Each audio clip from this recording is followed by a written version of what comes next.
महाभारत का युद्ध 18 दिन, 18 अक्षौहिणी सेना और करोड़ों योद्धाओं का रक्तपात, इतिहास का सबसे विनाशकारी महायुद्ध, जहां अर्जुन की गांडीव की टंकार और भीष्म के बाणों से धरती कांप उठी थी। लेकिन क्या आप विश्वास करेंगे अगर मैं आपसे कहूं कि इस पूरे महाविनाश को एक योद्धा सिर्फ 60 सेकंड में खत्म कर सकता था?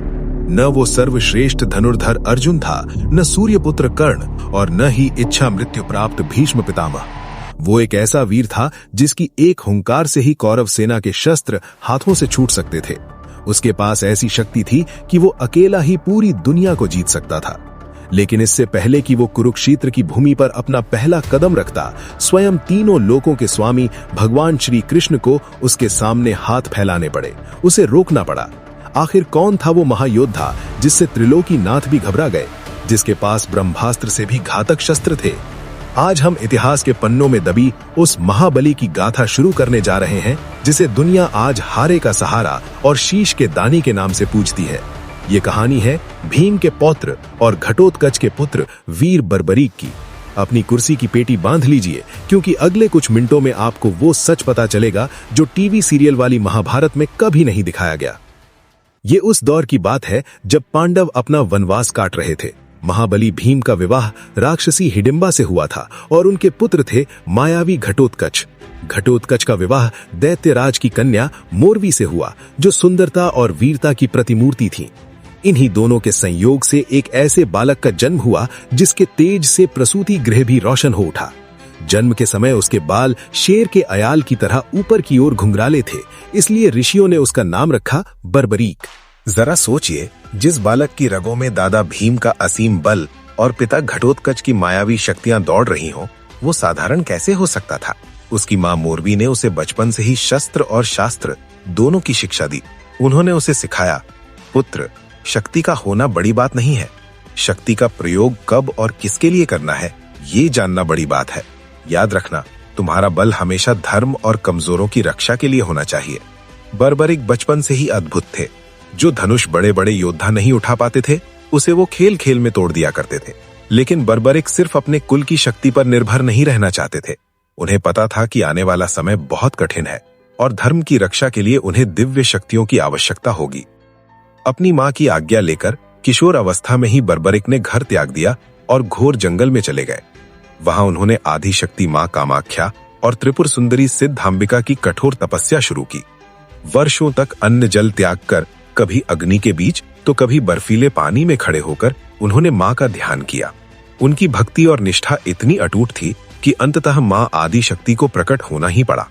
देवी ने प्रसन्न होकर कहा, मांगो पुत्र, क्या वरदान चाहते हो?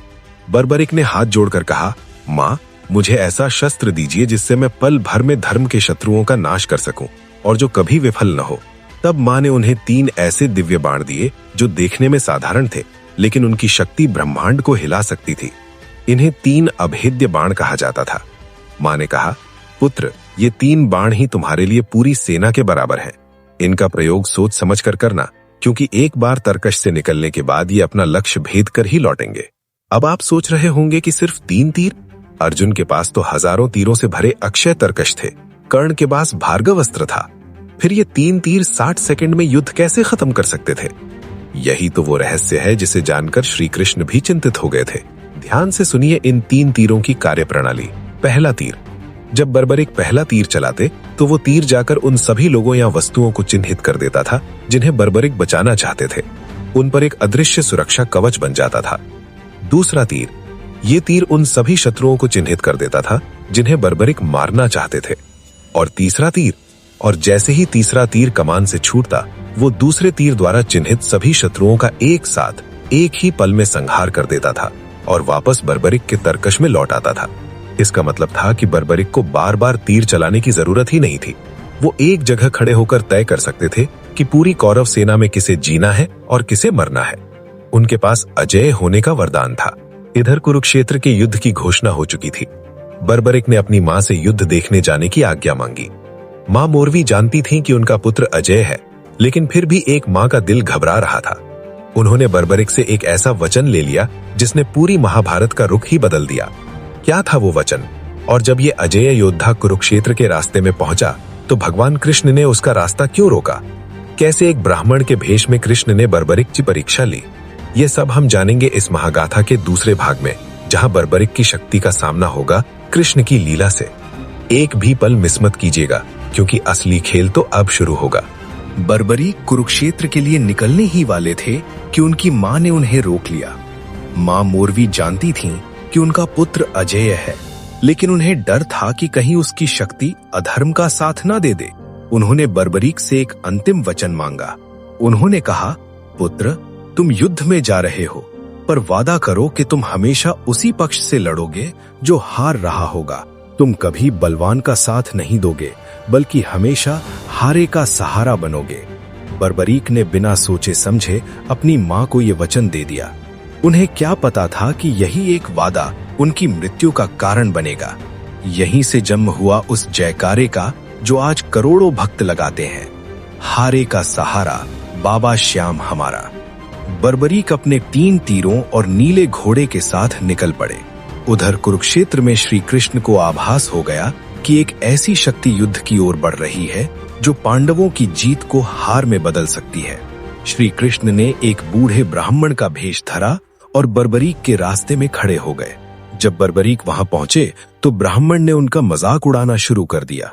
ब्राह्मण बोले, हे वीर, तुम सिर्फ 3 तीर लेकर महाभारत के महायुद्ध में लड़ने जा रहे हो, जहां भीष्म, द्रोण और कर्ण जैसे महारथी हजारों बाणों के साथ खड़े हैं, वहां तुम इन 3 खिलौनों से क्या करोगे? बर्बरीक मुस्कुराए। उनमें दादा भीम जैसा आत्मविश्वास और पिता घटोत्कच जैसा तेज था। उन्होंने कहा, ब्राह्मण देव, ये साधारण तीर नहीं है, ये मां कामाख्या के वरदान है। अगर मैं चाहूं तो 1 मिनट में पूरी सेना का अंत कर सकता हूं। कृष्ण ने चुनौती दी। अगर ऐसा है तो सिद्ध करके दिखाओ। इस पीपल के पेड़ को देखो, इसके हर पत्ते को अपने एक तीर से छेद कर दिखाओ, तब मैं मानूंगा तुम महायोद्धा हो। बर्बरीक ने चुनौती स्वीकार की। उन्होंने अपना पहला तीर निकाला और छोड़ दिया। वो तीर बिजली की रफ्तार से घूमा और पेड़ के हजारों पत्तों पर एक एक लाल बिंदु लगा दिया। लेकिन तभी श्री कृष्ण ने चतुराई से एक पत्ता अपने पैर के नीचे छिपा लिया। बर्बरीक ने दूसरा तीर चलाने की तैयारी की, लेकिन तभी वो तीर सीधा श्री कृष्ण के पैर के पास जाकर रुक गया और वहां चक्कर काटने लगा। बर्बरीक हैरान रह गए। उन्होंने कहा, ब्राह्मण देव, अपना पैर हटाइए, वरना मेरा तीर आपका पैर भेद देगा, क्योंकि इसके नीचे एक पत्ता छिपा है। श्री कृष्ण सन्न रह गए। उन्हें समझ आ गया कि बर्बरीक की शक्ति अकल्पनीय है। अगर कल कौरव हारने लगे तो बर्बरीक पांडवों को मार देगा, और अगर पांडव हारने लगे तो वो कौरवों का अंत कर देगा। यानी बर्बरीक जिस भी तरफ जाएगा वो पक्ष जीत जाएगा, लेकिन युद्ध कभी खत्म नहीं होगा। पूरी मानवता का विनाश निश्चित था। बर्बरीक को एहसास हो गया कि उनके सामने स्वयं त्रिलोकीनाथ खड़े हैं। उन्होंने शस्त्र रख दिए और हाथ जोड़कर कहा, प्रभु, आप साधारण ब्राह्मण नहीं हो सकते, अपना असली रूप दिखाइए। कृष्ण अपने चतुर्भुज रूप में आए।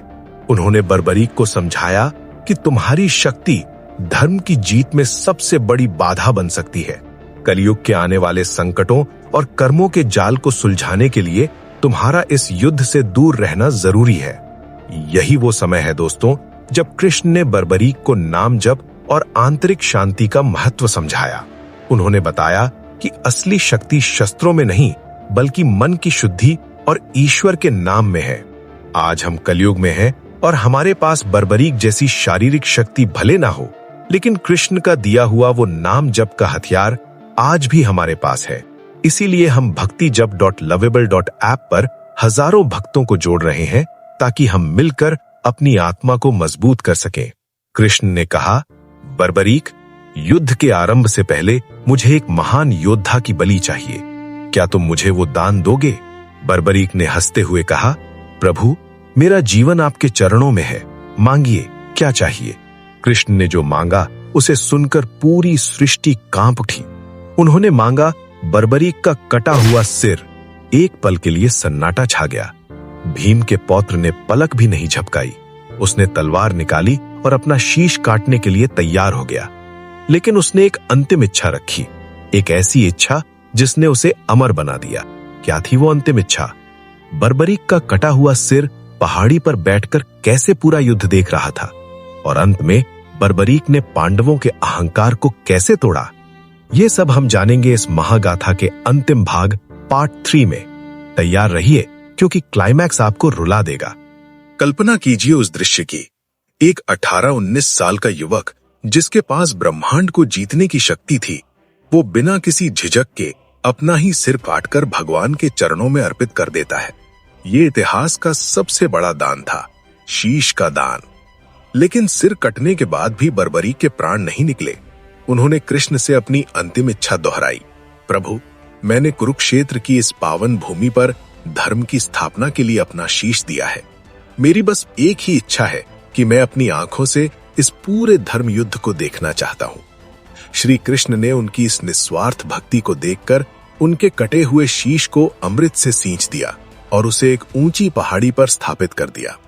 वहां से बर्बरीक ने महाभारत के पूरे 18 दिनों का युद्ध अपनी आंखों से देखा।